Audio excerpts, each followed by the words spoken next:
And yeah, just a reminder to anyone who just joined, this meeting is being recorded and will be made available on the GDC website once the video is processed. So, welcome everyone, and yeah, thanks so much for joining. My name is Bill, and today I'm going to talk to you about the GDC Data Model and Data Dictionary and some updates that are coming up for it. And more specifically, to go over the agenda for today, I'm going to first give a quick introduction to GDC data. If you've seen GDC webinars before, you've probably seen things similar to this. Um, but this is just for anyone who's new or wants to learn more about the data model. So the next part will specifically be about the data model, and we're going to go and look at a simplified version, followed by a detailed version, and then we're going to go into some practical ways the data model affects the GDC Data Portal. Following that, we're going to talk about the GDC Data Dictionary, and we're going to do some demos on the GDC Dictionary data, the tools that you can use to access that. And then lastly, the presentation will review some upcoming dictionary changes that are coming to the GDC. Once again, if you have any questions, type into the Q&A form in WebEx. There is a chat form too. We might not see that. We will check it, but there's a chance we might not see your questions. So make sure you type into Q&A, and we will answer those questions at the end. And of course, if by chance your question doesn't get answered, or if you think of it later, there's a help desk that we run that we'll link you to at the end of the presentation.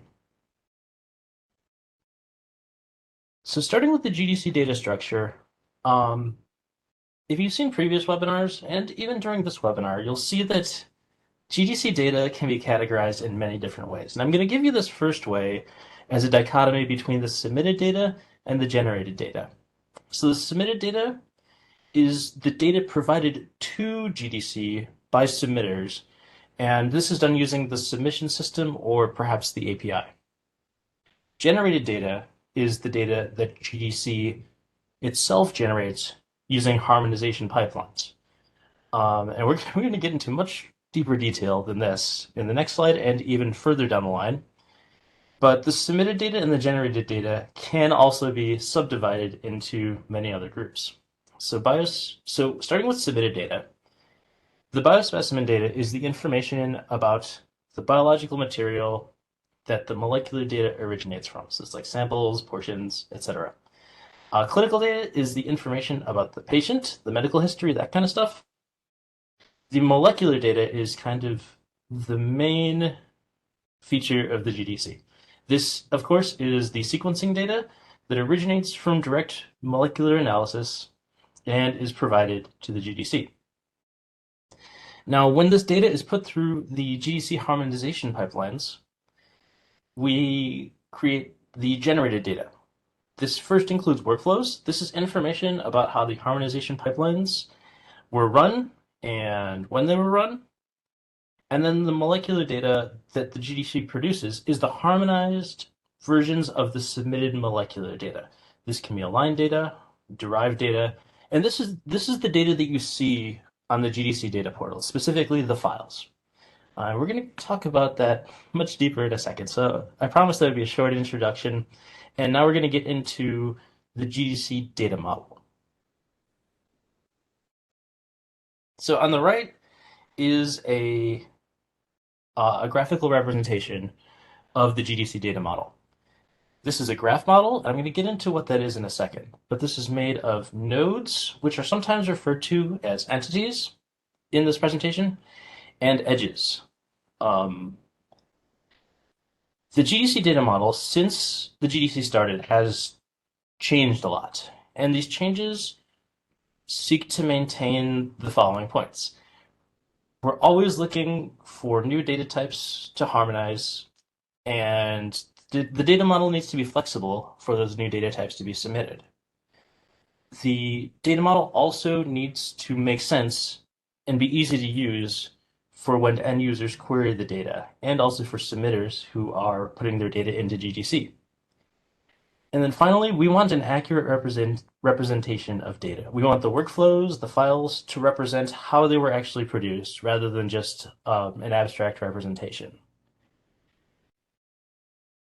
So just to talk about the GDC graph model notation, because you're going to see a little bit of that in this presentation. Um, Graph models there's a lot of technical details that I am not qualified at all to talk about. But what I can tell you is that the general relationship looks like this. We have child entities and we have parent entities. The child entity will refer to or point to the parent entity. So that's what you'll see in the graphical representation. In the GDC, usually this represents a derived relationship. So the child is derived from the parent. So that you see the child pointing to the parent. In this case, for an example, a sample is derived from a case. So a case usually represents a patient, and a sample would be a piece of biological material that was retrieved from that patient, like a tumor sample or a blood draw. So usually when you see this relationship, it means that the child entity was derived from the parent entity. And you're going to see that many times when I talk about the data model. So this here is a simplified view of the GDC data model. This is a simplified view of the graphical representation that I showed you before. Um, we're going to zoom into all these different parts, but just to give you a short overview, we have the case being associated to the project. These are the administrative nodes. The clinical data, of course, would be associated with the case because the clinical data represents medical history, and the case usually represents a patient. The biospecimen data is also associated with the case. There's a bit more information. There's a bit more of several derivations in there, and that is because there are subsets of information taken there. But generally, this data is associated with the patient, even if it's downstream. Then finally, we have the submitted molecular and generated molecular data that is represented using files and workflows, and those are the green and red ones, respectively. So to get into this, we're first going to start with the administrative data types. These are the program, the project, and the case. So just to show you for a second, this square that I have over the simplified view represents kind of a zoomed out version of the actual data model, which is represented here. So in this case, we're looking at the program, the project, and the case. And this is called administrative because usually this is how it's represented in dbGaP. And it's kind of the base to how the data is separated out in the GDC. And this represents the organization of the study and the subjects. So the program is usually the larger entity that can encompass many projects. Some programs only have one project, but generally they they'll sometimes have multiple. So for example, TCGA is a program in the GDC. Then projects are a single study that is usually focused on a specific cohort, disease type, or a primary site.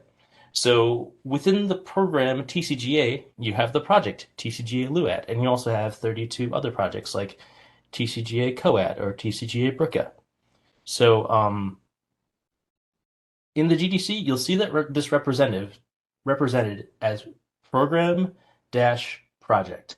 Sometimes project can have a dash in it, but anything past the first dash represents the project. Then, of course, the case. This usually represents one subject, and all cases in the GDC are registered in dbGaP. So all the cases in GDC, there's something that points it back to its registration in dbGaP.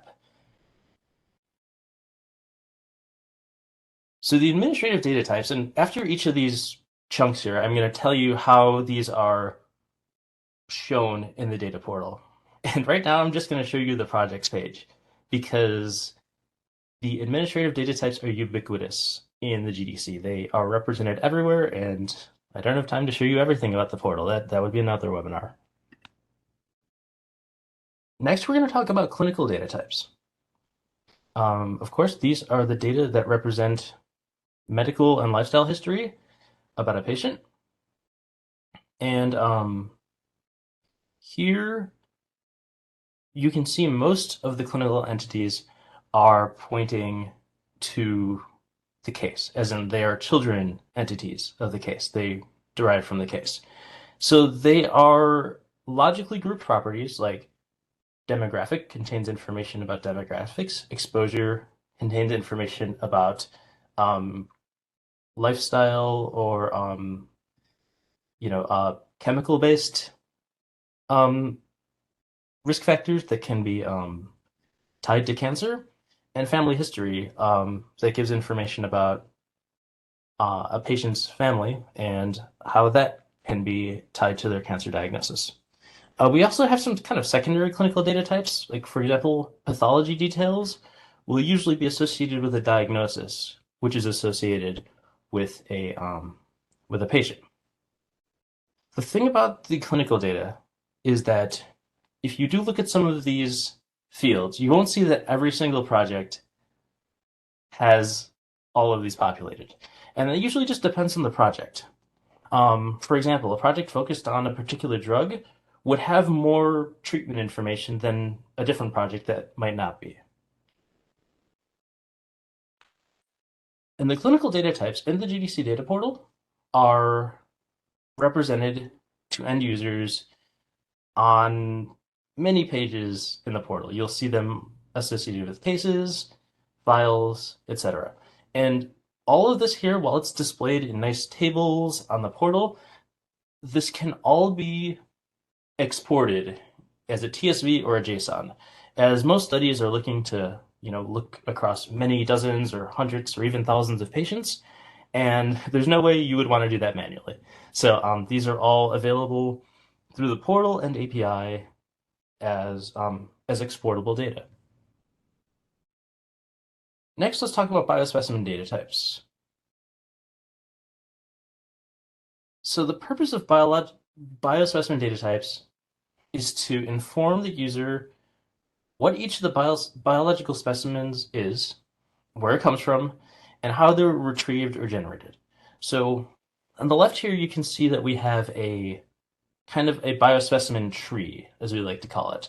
And the main required biospecimen entities here are case, which is the patient, the sample, which is a piece of biological material that was retrieved from a patient, and the aliquot, which represents the um, the molecular material that was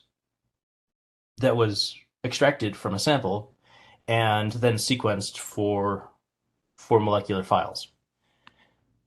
As you can see, that's not all the biospecimen data we have. Um, we can get more granular, as in portions would be a part of a sample. Analytes would be like a full extract of DNA, whereas an aliquot might be a subset of that. And whether or not this is present is it depends on how the project was organized. And we have multiple levels here so that many different projects can be accommodated and information isn't lost. More on how that's represented in a second. But I also want to point out that some projects, they feature a barcode structure that mirrors this biospecimen tree. For example, TCGA has something like you have TCGA dash 2 characters dash 4 characters, which is the patient, dash 3 more characters, that's the sample, going on and on and on until you get to the aliquot. Um, this is well curated in the GDC. However, other projects may do different things, and this sort of structure is not enforced by the GDC. So some projects may not have barcodes, but I do want to stress that all of the different relationships are all maintained and can be retrieved from the GDC. So even if the barcode doesn't have a significance, all of these relationships can be pulled out of the GDC API and parsed out that way. Biospecimen data types are represented in kind of a similar way as clinical ones are. We have tables that you can download as a TSV or JSON. or you can just download all of them that are associated with your group of files. Um, and you can see on the left here, we kind of have this tree structure in which samples, portions, analytes, and aliquots can be expanded to see how they all relate to each other. Um, this information is also exportable as a JSON. It'll show up in when you do a full download of this data. But this interface here can be used if, for example, you find um, an aliquot that you weren't so sure about, and you want to make sure it's related to what you think it is. Lastly, for biospecimen data, I want to talk about something that users have noticed in the portal that I would like to inform everyone about, and that is that um, we perform this normalization step that allows for all the different biospecimen relationships to be displayed. So a project like TCGA is displayed with a sample, portion, analyte, and aliquots all being related with each other. Some are one-to-many relationships, other are one-to-one, but they are all there. Now, if you have a project like Target, you have samples and you have aliquots, and portions and analytes aren't used there. So what the GDC does is um, places a placeholder, analyte, and portion that aren't displayed in the portal, but allow for both project types to be displayed in the portal, kind of on equal level ground. So if you see portions and analytes that just don't have any information, that's what you'll be seeing. So now getting into how data is harmonized and generated at the GDC, we're going to talk about molecular data types. Um, this is what the full size of the molecular data types looks like. And this is way too much for us to go over every single workflow and file type. So we're going to zoom in on one particular um, molecular type, and this is going to be the RNA-seq workflow. Um, so starting with some general information, molecular data types represent data files that were uploaded to GDC and processed by GDC specifically. So on this graph to the left here, workflows, which are represented in red, contain information about the software, the version, and the type of analysis that was performed. This is usually just metadata. This doesn't actually represent any file. But the data files, which are represented in the green um, circles on the left, these are the actual files. These are information about the file themselves. This is what a user will download. And this has information such as size, MD5 sum, and the file's format, so that not only can this data be queried through the portal, but the MD5 sum and size ensures that the file is intact. So if there's a mismatch between MD5 sums or size, there will be a notification that my team receives that these files need to be fixed. So the parent-child relationships of these entities are representative of their input, output, production. So at the top here, you have submitted unaligned reads. These are like FASTQ files that a user will submit. These go through the alignment workflow. So the alignment workflow is derived from this entity, and the alignment workflow will say like BWA and then this particular version and then this time that it was run. And then the aligned reads, which is the BAM file that you'll see on the data portal, is derived from the alignment workflow. So then the aligned reads, now we have these RNA-seq BAM files. We want to run an expression workflow. So the RNA expression workflow is run on that, which then subsequently results in the gene expression entity, which are the gene expression files that are also downloadable from the data portal. So as you can see, there's kind of an input-output structure built in to the GDC data portal. In terms of how they're displayed on the portal, it's any file that you see that's downloadable through the portal. These are all of the molecular data types, and this is where they all can be found.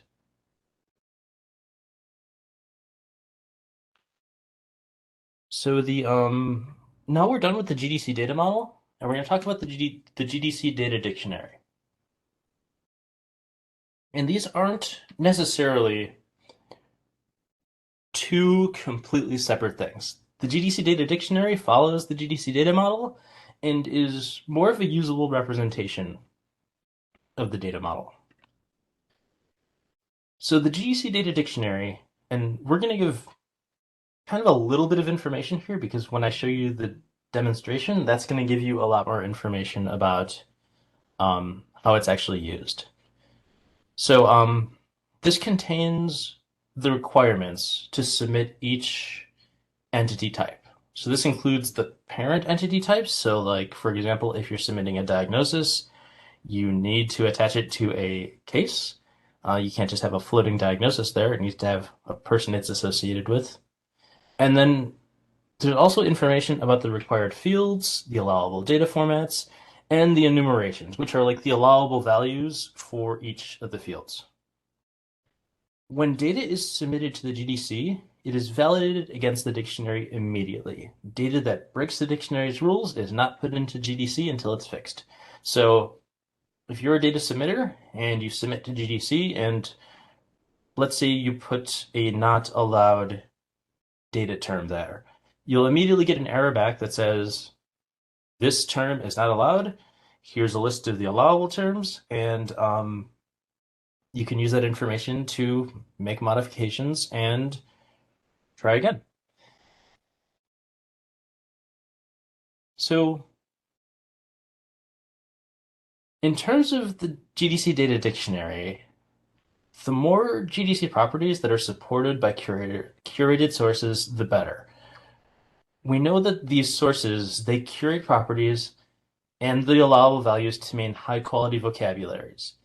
And you'll see in the dictionary viewer, most of the GDC properties are linked to the Cancer Data Standards Registry and Repository, or as we usually say, CADSR.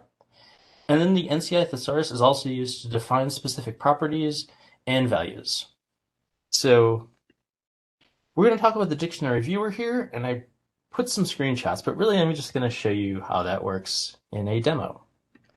So the way that you would get to the dictionary viewer is to go to the doc site, which is docs.gdc.cancer.gov, and you would click on Data Dictionary Viewer. Simple as that. Now, once the Data Dictionary Viewer loads, and by the way, this is dynamically reading the API. So whenever there's a dictionary change, which you'll see is upcoming, this will always automatically update. So what is on here will always represent what is in the GDC Data Dictionary, unless you might need to like refresh or clear your cache or something. But generally, that's the rule.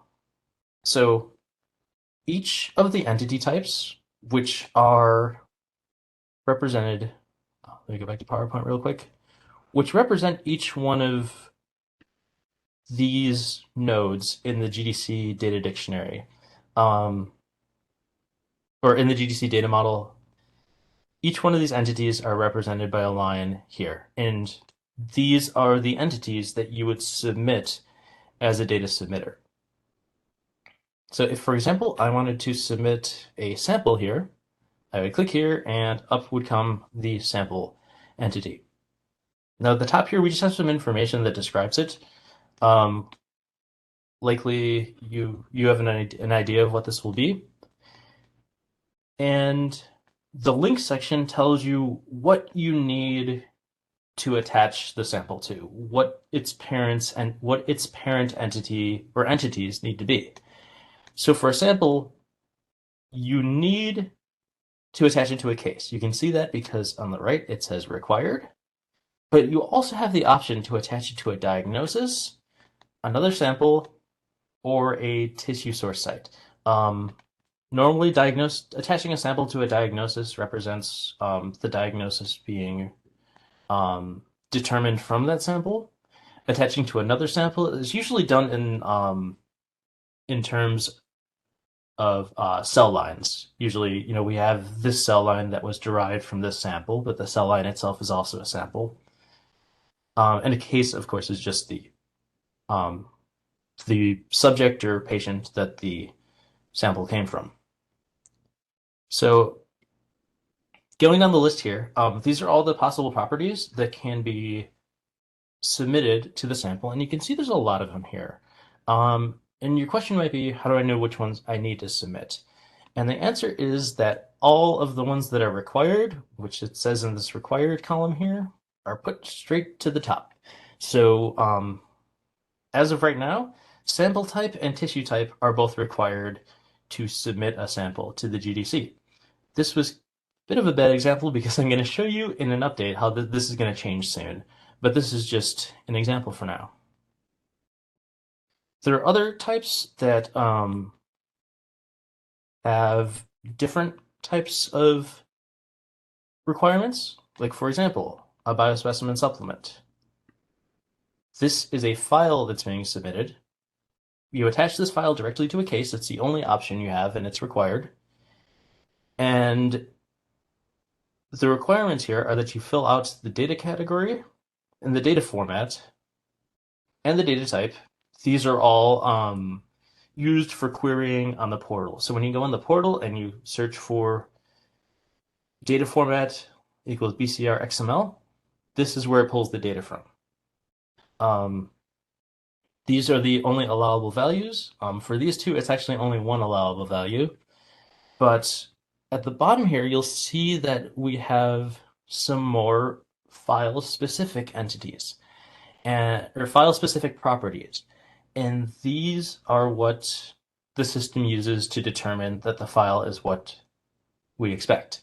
So we have the file name, what it's named, the file size in bytes, and then the MD5 sum, which is a hash that will tell you whether the file we expect is exactly the same as the file that was uploaded.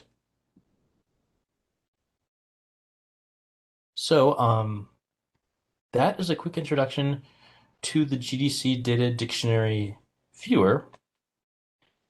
And next, we're going to talk about, and I'm going to stay in the not presentation mode because we're going to go back to the website very soon. We're going to talk about the dictionary search tool. This is a tool that was developed by a different team than GDC, and it allows for users to search the GDC dictionary using things like partial matches, synonyms, autocomplete, those kind of things. This tool, I think, would be most useful for new submitters to GDC, and this will help users map their project's values to GDC dictionary. So I'm going to show you a use case for that first. So my problem is that I have a list of risk factors that I need to submit to GDC. A new project is started. I am a bioinformatician with the task that somebody is giving me a list of risk factors, perhaps in a text file or a spreadsheet, and it needs to go in the GDC. So most projects do not adhere to GDC standards when started. That's just the reality of life. And yeah, we couldn't expect projects to be in sync with the GDC, so we will need a mapping. So on the right here is what I have for my new project. I have some information like rash, tobacco use, TB, HPV, polyp of the colon, etc. And even somebody who was curating the data missed that they held down the shift key for a little too long and started capitalizing the first four letters of inflammation. So I have this list here, and what I could first do is go to the search tool, and I want to know where am I going to submit this? Am I submitting this to a sample? Am I submitting this um, to a diagnosis? I don't know. So I'm going to open this up in a new tab real quick. And I'm going to first search. I have a bunch of risk factors, so I'll just type risk factor. And I'll search. And under values, I don't have anything, but under properties, I have 4. And right off the bat, I'll say that risk factor by itself looks promising. A text term to describe a risk factor the patient had at the time or prior to the diagnosis. This matches my project, and if I wanted to, I could also look up the CDE, which links to the CADSR, which will give me more information about what this is from a curated source. So going back to the search tool, um, what I could do now is click on risk factor, and this will take me to the dictionary viewer. And here are the values for risk factor. There's a lot of them. And what I could do is go through and say, okay, tobacco. So I'll go over here and I'll say, okay, let's see, tobacco smokeless, maybe that's what I want. And then I can flip back and um, and say, okay, HCMV. Um, I don't really see that here. Um, or what I could do is use another feature of the GDC dictionary search tool. And that's this button over here, compare with user list. So I'm going to click on this, and now we have a field here, user-defined values. Um, so I'm going to copy this list here.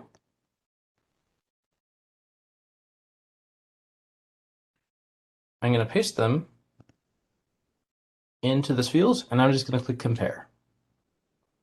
So now what we have is on the left, we have the allowed or the user-defined values, and on the right, we have matched GDC values and why, and like a little bit of a reason why they matched. So rash as a risk factor, this doesn't exactly work, but underneath we have rash and skin rash, so that's what I would use.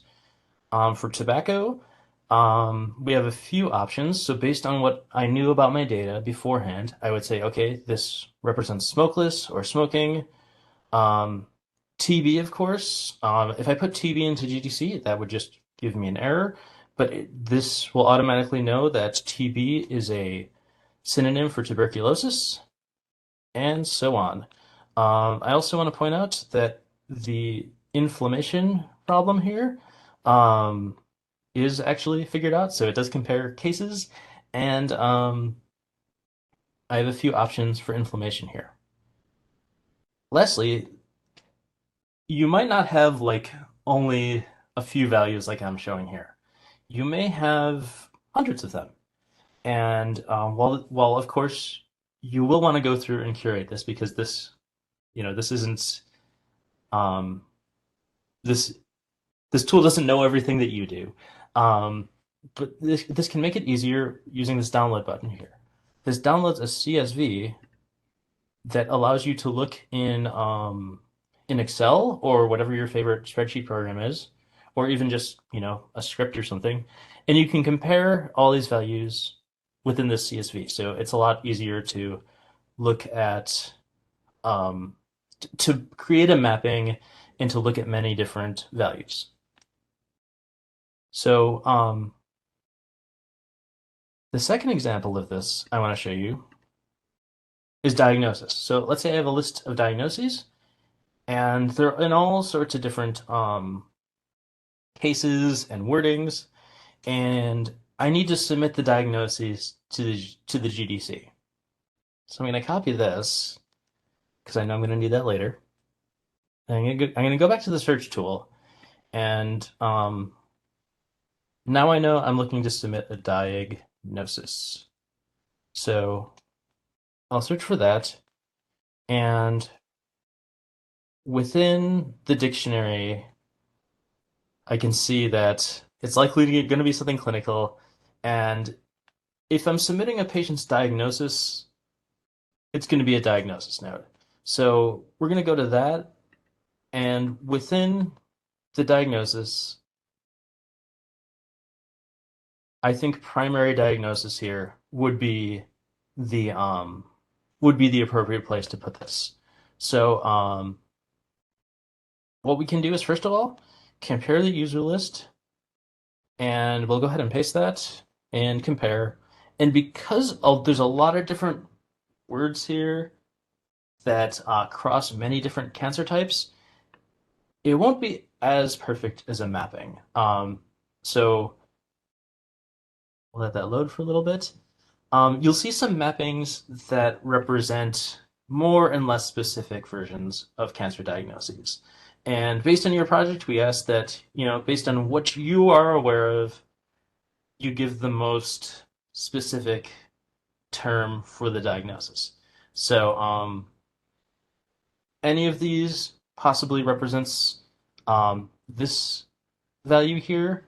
So users would need to go through and just make sure that these are accurate and the most specific representations of their data.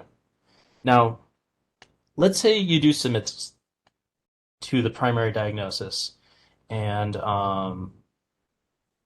you do want to submit a diagnosis entity. So let's go look at that on the GDC Data Dictionary viewer. And you'll see the primary diagnosis is required, but you have a lot of other stuff that's required too. This morphology here, this is also required. And this is a lot of codes here. I'm not a clinical person, so I can't tell you exactly what those codes mean or match them up to the primary diagnoses. But we do have some help from the data dictionary search tool. And let's go for morphology. And we can actually use this user list to determine which morphologies should be posted when you submit. And of course, this will require a bit of manual curation on the submitter's part because there are different, very similar diagnoses. But this will give you a good head start and also allow you to download this in an Excel-friendly format. So going back to the presentation, I will play this from the current slide. I want to give you some information about GDC Data Dictionary updates. Now, most of these will be mostly useful to data submitters, but to end users, this might be useful too because um, end users who aren't submitting can look at the GDC Data Dictionary and see if the type of metadata they're looking for is available to be submitted to the GDC. There's no guarantee that the data will actually be there, but because not all of these fields and values are populated, but it could be a good starting point for your search for data. So, in general, and this slide is adapted from a previous data dictionary update, and I think it represents this process very well.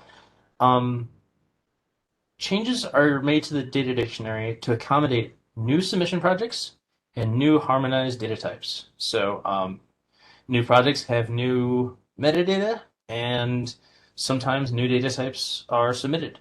So when a change is requested, the following questions are considered, and this is done internally by my team and also internally um, by the leadership for GDC. So lots of thought goes into this.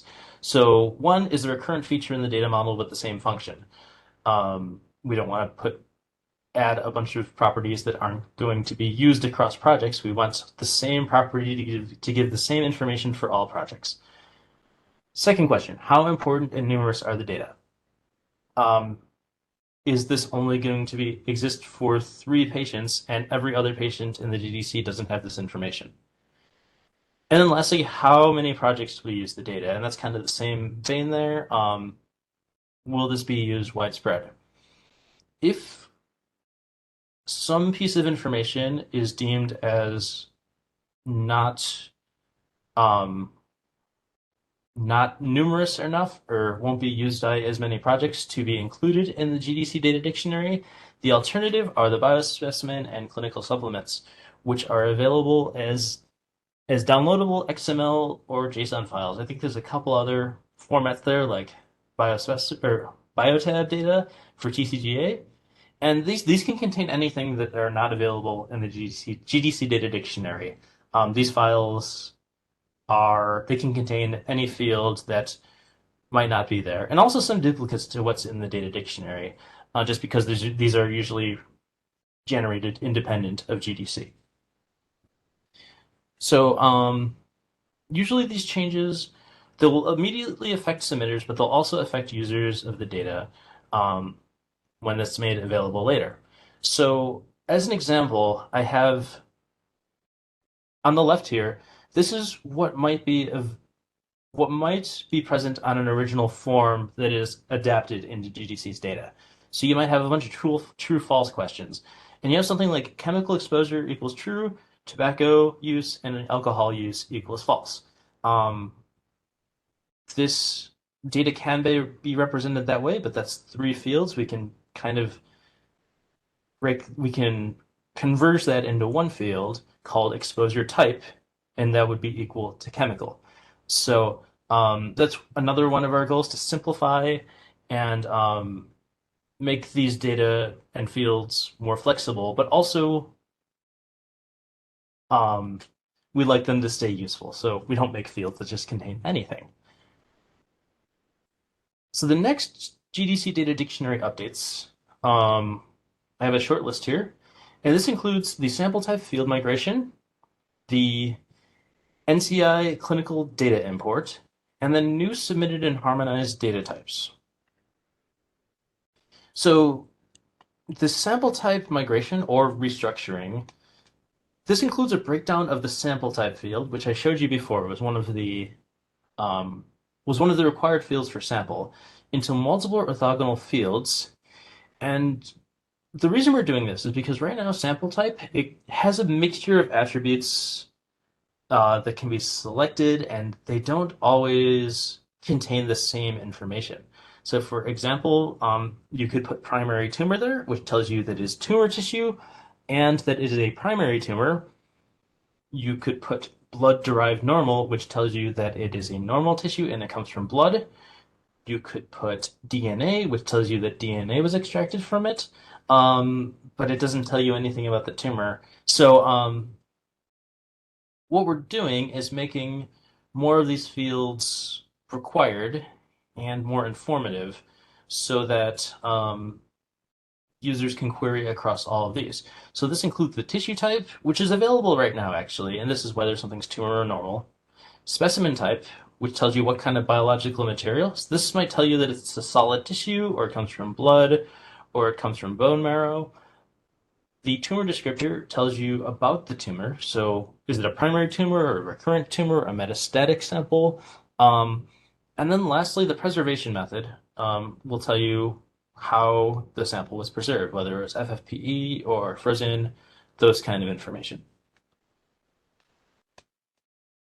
So we're also involved in a wider effort to import TCGA and target data into the GDC Data Dictionary. Many users have contacted the help desk about TCGA and target information, and there's been a common theme where the GDC help desk has pointed them to the biotabs or the BCR XMLs. This effort is to get all those data out of the supplements and into the API so these can all be queried. Um, this, of course, requires changes to the data dictionary, like new fields, properties, and new enums, um, so that these items can be accepted into the API. So this will be coming up. Also, the GDC needs to accommodate new data types that are coming in.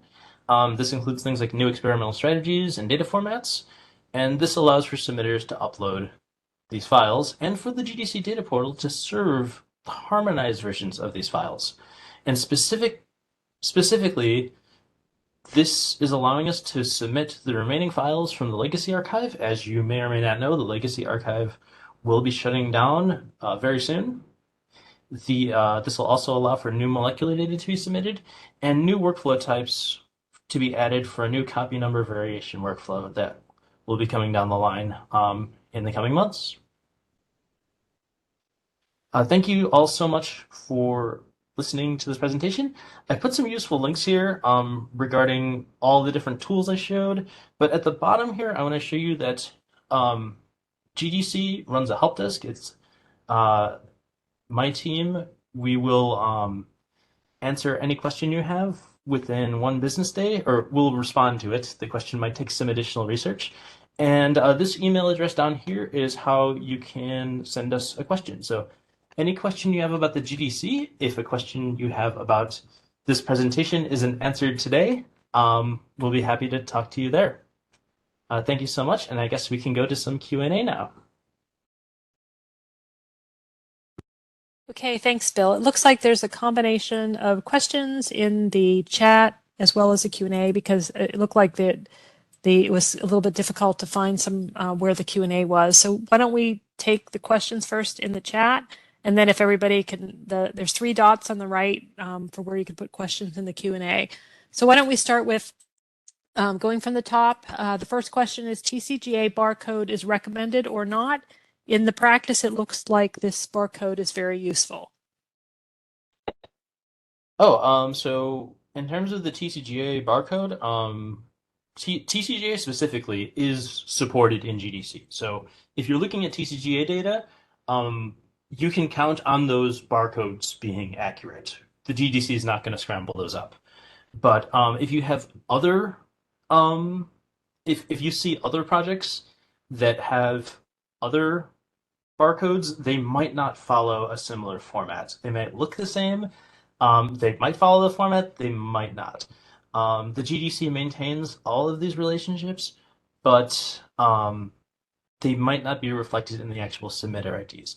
And if you're asking about whether or not submitting using this type of barcode is recommended, so there's some things to consider there. One is it would be very useful to users, but also there will be there will be a factor of internal maintenance. So if it's expected that these barcodes are going to be accurate, the submitter for the project will need to internally keep track to make sure that all submitters are following the same rules.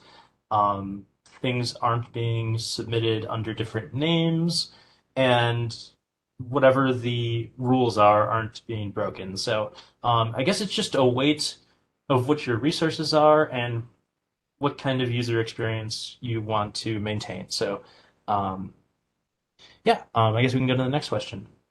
Okay, are the images slash slides also downloadable non-programmatically from the table views? Um, so the slide images, these are just files. They are you can view them on the website, but they are just files. So just to give you a short demo for how you can do that, you can go to portal.gdc.cancer.gov. These are available in the repository here. And you can first show all slide images by going down to experimental strategy, tissue slide, and diagnostic slide. These will filter down to all of the slide images. And if you look at the programs right now, we only have TCGA slide images. So for example, if you wanted everything from TCGA Kirk, you could click on this. Maybe you want the tissue slides, maybe you want the diagnostic slides, but either way, these could be downloaded by adding them to your cart and then downloading a manifest from there or downloading them directly using a manifest. So these can be filtered down and downloaded, you not using the API or anything like that. Yeah, and I guess to follow up, they want to know if they could be done in bulk. And obviously, you could add all files to the cart, or you could download the manifest and use the data transfer tool to download them in bulk as well. But yes, as you just demonstrated. Okay, the next question: what kind of code is used for primary diagnosis? For example, ICD or SNOMED? Oh, okay, good question. So primary diagnosis. So actually, that's a good question. I'm not a clinical person, so I don't feel confident enough to tell you the answer to that. If you contact the help desk, we have people who know who can definitely give you an answer. But Sharon, do you happen to know? Because I apologize, I do not. Let me go to the doc site. I think the Believe it's dictionary. ICD, but Yeah, I think so too. It should be on the data dictionary.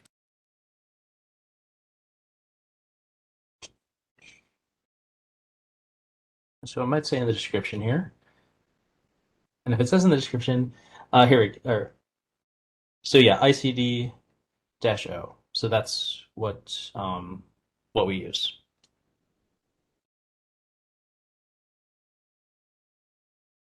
Okay, and this one I can cover a little bit. GDC is developed for all diseases, diabetes, neuroscience, etc., or mainly focuses on cancer research. We mainly focus on cancer research, but I do want to call out that there are projects, and I just put the URL in the chat. There are projects that have taken the GDC source code and have created their own data commons for other diseases. So the one I just put is an example of a data commons that was created for the Human Microbiome Project that uses the data portal. And you can see at the kind of the bottom of that link, it says it's provided by the NCIGC. So it certainly can be used for other types of diseases, but obviously our specific focus is on cancer research. And I don't know, Bill, if you had anything else to add to that. I do not have anything to add to that. Okay, and there's a question. Will existing fields used for submitting today continue to be supported, or will field restructuring change those requirements? Also, when is this change scheduled to happen? I can discuss the schedule. We are our release, our next data dictionary release is literally going to go out in February. We're actively testing it right now. But Bill, do you want to also talk about the restructuring changes? Sure. So specifically, these restructuring changes will affect the sample entity only. So if you submit other things that aren't sample, it won't affect those. Um, and specifically, we are choosing to continue to accept anything that's being deprecated because we didn't want to derail too many projects, but definitely reach out if you have any questions about specifics and how these changes will be implemented. What I can tell you is that there will be some of those fields that I showed before in the sample slide, which I'll bring up now, will end up being required. And we do have options to put, unknown or not reported if your group doesn't know. So for example, like tumor descriptor, if you're looking at a normal sample, not applicable is a valid sample there. So yeah, I think that answers that question. But of course, reach out if you have a question about more specifics, and I'll be happy to chat about that. Okay, the next question is GDC is developed because of the TCGA project, correct? And then more and more projects are engaged, right? Yeah, so originally TCGA was the original project that the GDC hosted. And then more and more projects were submitted and harmonized. And as those projects came in, different changes to the data model and data dictionary have been made to accommodate them and to make the GDC more flexible.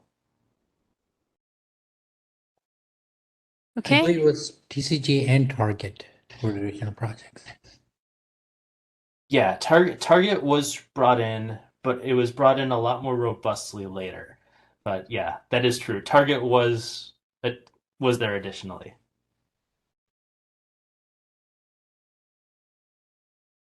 Okay, and GDC framework, is it open source or not?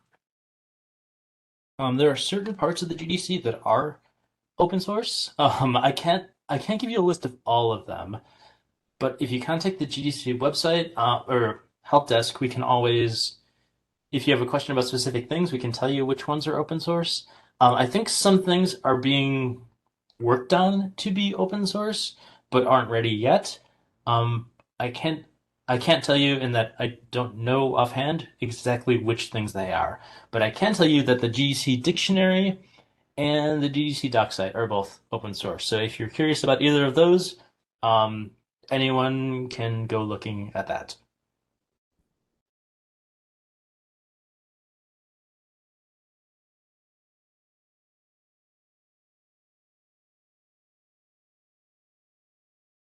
Okay, are there any other questions? I think something just came up. I mean, it says, I mean, is this just a follow-up on the last one? Is there any possibility for other organizations to use the GDC framework or need to license a platform? Um, other other organizations have used the GDC framework. I think Sharon put an example of that in the chat. Um, and I don't think there is any need to obtain a license to do that. I know things are always in flux, so I don't guarantee that everything will always be that way. But I can tell you some groups have cloned the GDC data portal and put their own data in there. So that has been an option historically. Yeah, and I just want to, like what Bill said, some is open, some are not. The GDC, we harmonize the data and we have several numerous bioinformatics pipelines, and we create Docker images, and we do store some of them in Quay.io, but we do need to make some private because they use third-party tools that may have certain distributions licensed. So different components of the GDC, have different source. But please contact the help desk if you have any questions on that.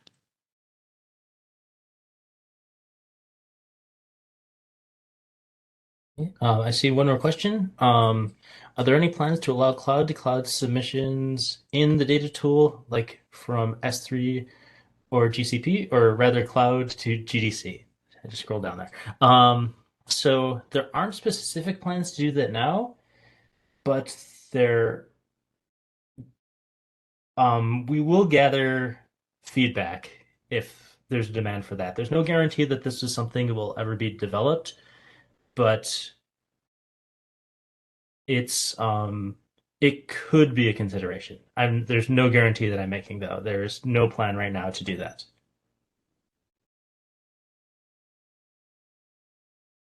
Okay, all right. Is there any other questions?